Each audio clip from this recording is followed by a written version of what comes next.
जय हिंद दोस्तों। आज की इस वीडियो में हम आपको बताने वाले हैं हाई कोर्ट हिमाचल प्रदेश की जो है न्यू वैकेंसी आ चुकी है। इस वीडियो में आपको कंप्लीट जानकारी मिलेगी, जैसे कि टोटल पोस्ट कितना है, इसमें जो है आवेदन करने में पेमेंट कितना लगता है, किस किस पोस्ट पर वैकेंसी निकाला गया है, इसमें सिलेबस क्या क्या होने वाला है, एज लिमिट क्या रखा गया है, इसके बाद जो है क्वालिफिकेशन क्या मांगा गया है, सिलेक्शन प्रोसेस क्या होने वाला है, ए टू जेड जानकारी हम आपको इस वीडियो में देंगे। इसलिए इस वीडियो को जो है लास्ट तक देखना जरूरी है। तो चलिए शुरू करते हैं। दोस्तों सबसे पहले समझिए, Himachal Pradesh high court new vacancy 2022 और यहाँ पर आप देख सकते हैं टोटल पोस्ट जो है 444 है। तो दोस्तों यहाँ पर आप देख सकते हैं टोटल पोस्ट 444 है। दोस्तों मैं आपको बता देना चाहता हूँ, यह बहुत ही अच्छी वैकेंसी है, लेकिन इसमें कंडीशन है, यह वैकेंसी जो है ऑल इंडिया के लिए है, लेकिन हिमाचल प्रदेश वाले के लिए क्या रूल है, अदर स्टेट वाले के लिए क्या रूल है, हम आपको वीडियो के लास्ट तक सभी जानकारी दे देंगे। तो दोस्तों सबसे पहले यहाँ पर हमने आपको बता दिया कि टोटल पोस्ट कितना है, 444 है। अप्लाई डेट जो है 14 सितंबर से चालू हो चुका है, यानी कि 14 सितंबर से इसका फॉर्म फिलअप हो रहा है और लास्ट डेट आप देख सकते हैं 14 अक्टूबर तक है। यहाँ पर आप देख सकते हैं 14 अक्टूबर 2022 तक जो है लास्ट डेट रखा गया है। इसके बाद पेमेंट की बात करें, आवेदन करने में पेमेंट कितना लगता है, तो अगर आप जनरल है तो 340 रुपया लगेगा, अगर आप अदर कैंडिडेट है तो इसमें आपको 190 लगेगा। सिर्फ जनरल वाले के लिए 340 है, जनरल को छोड़कर बाकी सभी को जो है 190 लगने वाला है। और यहाँ पर बात आती है कि अगर होता है कि अदर स्टेट वाले जो भी होते हैं वो जनरल कैटेगरी के अंतर्गत ही आते हैं, वो फॉर्म फिलअप करते समय आपको पता चल जाएगा, तो वहां पर आपको जो है 340 ही लगने वाला है। अगर आप हिमाचल प्रदेश के रहने वाले नहीं है, अदर स्टेट के रहने वाले हैं, तो आपको हो सकता है 340 रुपया ही देना होगा, समझ गए। इसके बाद जो है अगर आप एससी या एसटी कुछ भी है, ओबीसी या कुछ भी है, लेकिन यहाँ पर होगा क्या कि आपको 340 ही देना होगा अगर आप हिमाचल प्रदेश के नहीं है। अगर आप हिमाचल प्रदेश के हैं तो अगर आप ओबीसी है, एससी एसटी या कुछ भी है तो आपको 190 देना होगा। कितना देना होगा? 190 देना होगा। लेकिन अगर आप जनरल है तो 340 देना होगा। एज लिमिट की बात करें तो 1/9/2022 यानी कि 1/9/2022 तक में जो है आपका उम्र जो है कम से कम 18 वर्ष होना चाहिए, ज्यादा से ज्यादा 45 वर्ष। फिर से मैं आपको बताना चाहता हूं, 1/9/2022 तक में कम से कम आपका उम्र जो है 18 वर्ष होना चाहिए और ज्यादा जो है 45 वर्ष होना चाहिए। इसके बाद जो है पोस्ट का नाम यहाँ पर आप देख सकते हैं, प्यून का है, यहाँ पर आप देख सकते हैं ऑर्डरली का है, यहाँ पर आप देख सकते हैं चौकीदार कम, यहाँ पर आप देख सकते हैं चौकीदार कम सेफी कर्मचारी, चौकीदार कम सेफी कर्मचारी का है, आप देख सकते हैं प्यून ऑर्डरली, मतलब प्यून सबका होता है, जैसे कि चपरासी होता है, तो यहाँ पर चपरासी का वैकेंसी निकाला गया है, तो चपरासी में समझ लीजिए, यानी कि प्यून में समझ लीजिए 94 पोस्ट है और इसमें योग्यता मांगा गया है 10+2। क्या मांगा गया है? 10+2 योग्यता मांगा गया है, समझ गए।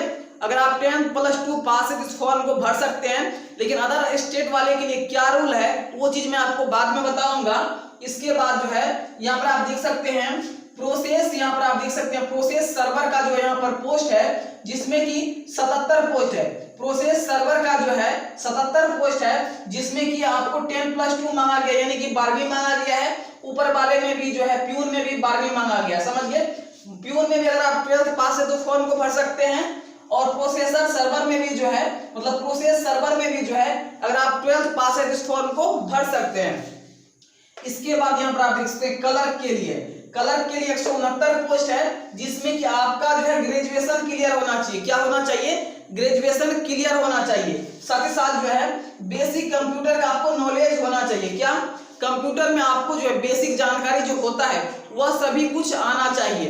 टाइपिंग करने के लिए थोड़ा बहुत पावर पॉइंट तो छोड़िए, वर्ड एक्सेल ये सब थोड़ा आना चाहिए आपको, समझ गए। और आपको कंप्यूटर थोड़ा बहुत चलाना आना चाहिए, समझ गए। और आपका इसमें टाइपिंग लेगा, टाइपिंग कितना लेगा? हिंदी में जो है 25 वर्ड पर मिनट लेगा, इंग्लिश में जो है 30 वर्ड पर मिनट लेगा। तो यहाँ पर आप देख सकते हैं हिंदी का कितना स्पीड मांगा है, 25 मांगा गया है, और इंग्लिश में जो है 30 मांगा गया है।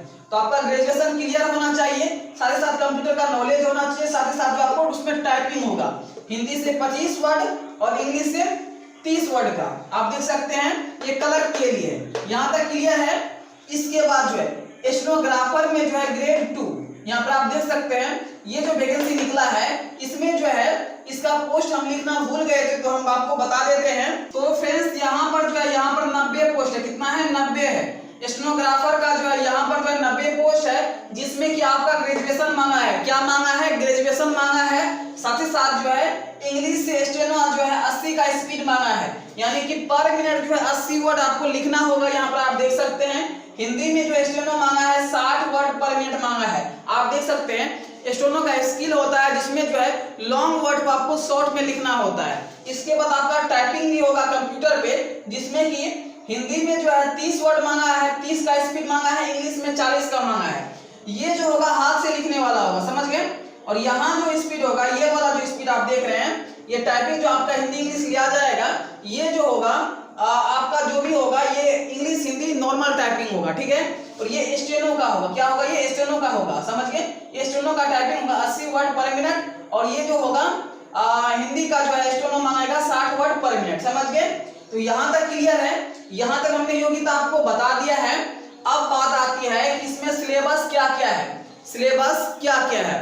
तो दोस्तों यहाँ पर आप देख सकते हैं पेपर मोड में जो है ऑनलाइन ऑफलाइन रखा गया। क्या रखा गया है? ऑफलाइन। यहाँ पर जो आपका पेपर होगा ऑफलाइन होगा। आपको जो है कंप्यूटर पे एग्जाम नहीं देना है, आपको ऑफलाइन जाके एग्जाम देना है, समझ गए। इसके बाद जो है क्वेश्चन का जो मोड होगा हिंदी और इंग्लिश दोनों लैंग्वेज में जो है यहाँ पर क्वेश्चन दिया जाएगा। हिंदी लैंग्वेज में भी क्वेश्चन रहेगा और इंग्लिश लैंग्वेज में भी रहेगा। जिसमें आपको देना है उसमें आप दे सकते हैं। इसके बाद जो है इसमें जो है क्लर्क का यहाँ पर हम आपको सिलेबस बता रहे हैं। ये जो क्लर्क है, क्लर्क का हम आपको सिलेबस बता रहे हैं फिलहाल। इसके बाद यहाँ पर प्रोसेसर सर्वर का भी बताएंगे। क्लर्क के लिए आप समझिए, क्लर्क का यहाँ जो है क्लर्क में 2 एग्जाम होगा, पार्ट ए में होगा, पार्ट बी में एग्जाम होगा। तो पहला एग्जाम जो होगा उसमें जो है जीके से 70 क्वेश्चन पूछा जाएगा। कितना? 70 क्वेश्चन जो है जीके से पूछा जाएगा। कंप्यूटर से जो है 10 क्वेश्चन पूछा जाएगा। कितना?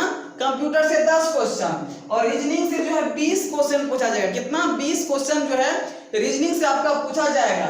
और टाइम जो है आपको 2 घंटा दिया जाएगा। टाइम कितना? 2 घंटा। तो समझ लीजिए कितना नंबर का पूछेगा? 100 नंबर का पूछेगा।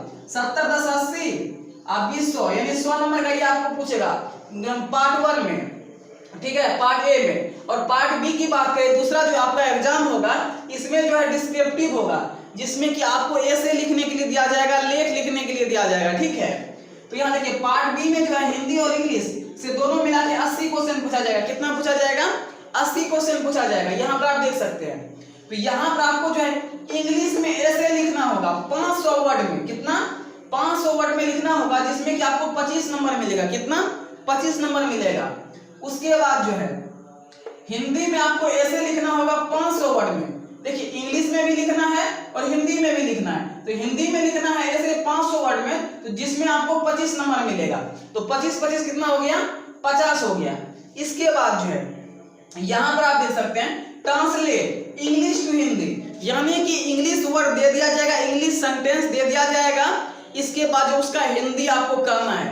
तो ट्रांसलेट जो है इंग्लिश टू हिंदी में जो है 15 मार्क्स का रखा गया है। इसके बाद जो ट्रांसलेट जो है हिंदी टू इंग्लिश, यानी कि हिंदी को इंग्लिश में ट्रांसलेट करने के लिए जो देगा वो जो होगा 15 नंबर का होगा। तो 25 25 50, 15 15 30, तो 50 30 80 80 नंबर का यहाँ पर हो चुका है। ये आपका क्या होगा? डिस्क्रिप्टिव होगा। ये आपका जो है लॉन्ग टाइप का होगा, समझ लीजिए। और ये जो होगा OMR बेस पे होगा, यानी कि यहाँ पर जो है 1 नंबर का क्वेश्चन पूछा जाएगा। इसमें आपका 1 नंबर टोटल 1 नंबर का क्वेश्चन पूछा जाएगा। लेकिन इसमें जो भी ऐसे होगा वो 25 नंबर का होगा, ये भी 25 का होगा। इसमें 15 नंबर दिया जाएगा ट्रांसलेशन में। इसमें अगर हो सकता है किसी में जो है 2-2 नंबर करके दे या 3-3 नंबर करके दे, जैसे दे उसी तरह से यहाँ पर पूछेगा। तो यहाँ तक क्लियर है। टाइम जो है आपको 2 घंटा दिया जाएगा। इसके बाद जो है क्लर्क का हमने जो है आपको बता दिया, क्लर्क का सिलेबस क्या होगा। अब जो है इसी में जो है दूसरा जो है प्रोसेस सर्वर का जो है, प्रोसेस सर्वर का क्या होगा यहाँ पर आप देख सकते हैं। पार्ट ए में जो पहला एग्जाम जो होगा 50 नंबर का होगा, जिसमें GK, science, English, Hindi, reasoning. क्या? जीके, साइंस, इसके बाद इंग्लिश, हिंदी, रीजनिंग, इन सभी से मिला के 50 क्वेश्चन पूछा जाएगा पहला एग्जाम जो होगा। दूसरा एग्जाम जो होगा पार्ट बी में, इसमें जो आपका डिस्क्रिप्टिव होगा। डिस्क्रिप्टिव में जो है 40 नंबर का पूछा जाएगा। क्या पूछा जाएगा? 40 नंबर का। जिसमें कि आपको ऐसे जो है हिंदी में लिखना है। किसमें? ऐसे जो है हिंदी में लिखना है 250 वर्ड में। ऐसे जो है हिंदी में आपको ऐसे लिखना है 250 वर्ड में, जिसमें आपको 25 नंबर मिलेगा। इसके बाद जो है इंग्लिश में आपको लेटर लिखना है। इंग्लिश में क्या लिखना है? लेटर लिखना है, जिसमें आपको जो है 15 नंबर मिलेगा। कितना मिलेगा? 15। यहाँ पर मैंने मिस्टेक से लिखा हुआ था, यहाँ पर आपको मिलेगा 15। तो 25 15 जोड़ लीजिए, 40 होता है। ये आपका 40 हो गया। समझ गए? तो दोनों आप समझ चुके हैं। यहाँ पर हमने जो है प्रोसेस सर्वर का बता दिया, कलर का बता दिया। ये प्यून का और उसके बाद स्टेनोग्राफर का जो भी होगा हम आपको दूसरे वीडियो में बता देंगे, या आपको जो है फुल नोटिफिकेशन जो होता है उसका लिंक आपको जो है वीडियो के डिस्क्रिप्शन बॉक्स में मिल जाएगा। दोस्तों यह मेंशन नहीं किया गया था, मुझे नहीं मिला, इसलिए मैंने यहाँ पर आपको नहीं बताया। मैं आपको फुल नोटिफिकेशन का जो है लिंक ही दे दूंगा, अगर होगा तो दूसरा वीडियो बनाकर आपको बता दूंगा। ठीक है? वैसे टाइम बहुत ही कम है, समझ लीजिए। वैसे 10 दिन पहले भी अगर आप अप्लाई करते हैं तो कोई दिक्कत नहीं है, जैसे आ जाता है नोटिफिकेशन उसके हिसाब से हम आपको बता देंगे। तो यहाँ तक हमने आपको सारा प्रोसेस बता दिया, यहाँ से लेके सारा कुछ हमने आपको बता दिया। अब यहाँ पर एक कंफ्यूजन है। क्या कंफ्यूजन है? कि यहाँ पर जो हिमाचल प्रदेश के वो तो फॉर्म भर ही सकते हैं, लेकिन जो हिमाचल प्रदेश के नहीं है उसके लिए क्या कंडीशन है। तो दोस्तों हम आपको बता देते हैं, यहाँ पर जो दिया गया है सभी के लिए, यहाँ पर जो है 10th पास या 12th पास, 10th पास होना चाहिए या 12th पास या ग्रेजुएशन, सभी में किसी में भी, उससे कोई मतलब नहीं है। 10th पास है या 12th पास है या कुछ भी है, आपका हिमाचल प्रदेश से होना चाहिए। कहाँ से? हिमाचल प्रदेश से।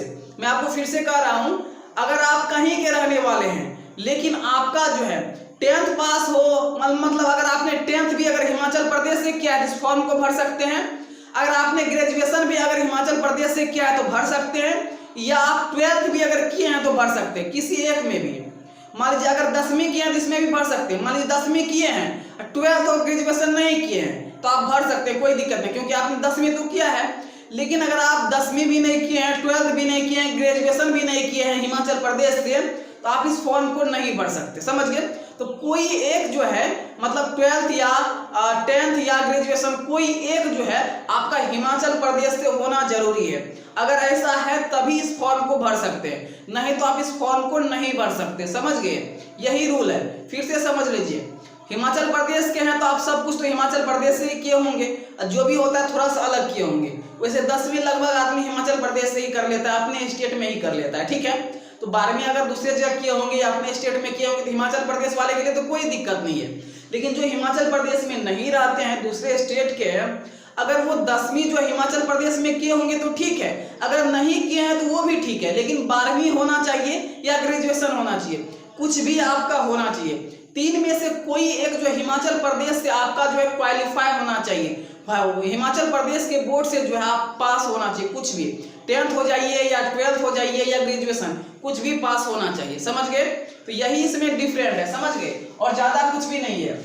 वैसे मैं आपको बताना चाहूंगा कि वैसे हिमाचल प्रदेश से कौन करेगा? सभी तो करेगा, अपने स्टेट से करेगा। अब ऐसा होता है कि जिसके पिता को नौकरी होता है, मतलब जिस व्यक्ति को नौकरी होता है, तो वे लोग जो है अपने बच्चे का जो है, अगर हिमाचल प्रदेश में किसी का अगर नौकरी हुआ होगा तो वे लोग जो है वहाँ कुछ दिन रहे होंगे, मतलब 5 साल रहे, 10 साल रहे, तो वहां पर जो है अपना करवा लेते हैं वो लोग। लेकिन सभी के लिए तो ये संभव नहीं है। तो समझिए 99% व्यक्ति जो है अदर स्टेट वाले यहाँ पर नहीं ही भर पाएंगे। सिंपली समझिए कि ये हिमाचल प्रदेश के लिए वैकेंसी है। समझ गए? आप टर्म एंड कंडीशन समझ ही चुके हैं। ठीक है?